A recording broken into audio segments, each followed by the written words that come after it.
ನಮಸ್ತೆ ಫ್ರೆಂಡ್ಸ್, ನಿಮ್ಮ ನೆಚ್ಚಿನ ಅಕ್ಷರಾಶ್ವರ್ಯ ಆಸ್ಟ್ರಾಲಜರ್ ನ್ಯೂ ಮಾಜಸ್. ನಾವು ಇವತ್ತು salary is good but never debit ends ಬಗ್ಗೆ ಮಾತಾಡೋಣ.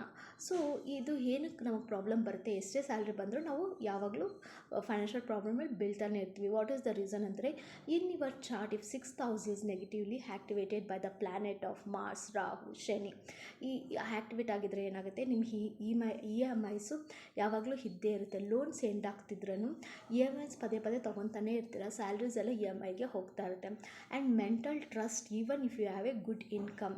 ಸೊ ಇದಕ್ಕೆ ಸೊಲ್ಯೂಷನ್ ಏನು ಅಂದರೆ, ಪ್ರತಿ ಸ್ಯಾಟರ್ಡೇಸ್ ಚಾಂಟ್ ಶನಿ ಮಂತ್ರ ಆ್ಯಂಡ್ ರಾಹು ಮಂತ್ರ 108 times. ಓಂ ಪ್ರಾಂ ಪ್ರೀಂ ಪ್ರೋಂ ಸಹ ಶನೇಶ್ವರಾಯ ನಮಃ, ಓಂ ಬ್ರಾಂ ಪ್ರೀಂ ಪ್ರೋಂ ಸಹ ರಾಹುವೇ ನಮಃ ಅಂತ 108 ಸರಿ ಹೇಳಿ. ಮತ್ತು ಪ್ರತಿ ಮಂಗಳವಾರ ಹನುಮಾನ್ ಚಾಲೀಸ್ 11 times ವಿತೌಟ್ ಫೇತಿಂದ ಭಕ್ತಿಯಿಂದ ಹೇಳಿ. ಕಾಟಾಚಾರ ಕೇಳಬಾರ್ದು, ಭಕ್ತಿಯಿಂದ ಹೇಳೋದ್ರಿಂದ within 21 weeks you see the results. And Tuesday Hanuman ಟೆಂಪಲ್ಗೆ ಹೋಗೋದನ್ನು ಮರಿಬೇಡಿ. ಈ ಸಿಂಪಲ್ ರೆಮಿಡೀಸ್ ಮಾಡಿ you come out from financial problem. Thank you for watching. God bless you all. ಜೈ ಶ್ರೀರಾಮ್.